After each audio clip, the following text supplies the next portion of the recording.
কৃষিকাজ যারা করে তারাই জানে কৃষিকাজ করা কি যন্ত্রণা, কি জ্বালা।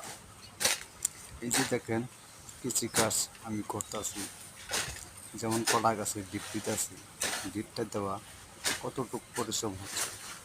আজকে তাপমাত্রা ছিল 40 থেকে 42 রোদের তাপমাত্রা ছিল। সেই রোদের তাপমাত্রার মধ্যে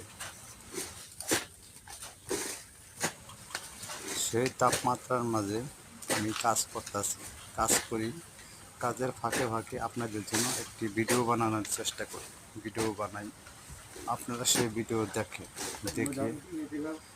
চলে যান, একটা লাইক করেন না, একটা কমেন্ট করেন না, এমনকি আমার আইডিটা ফলো দেন না। কেন যে এটা তো কথা ছিল না ভাই। আশা করি আমার কথাটা বুঝতে পারছেন। আমার আইডিতে এসে লাইক কমেন্ট শেয়ার করে যাবেন। কোন জায়গাতে ভিডিওটা দেখতেছেন বলবেন, আমি আপনার পরিবারের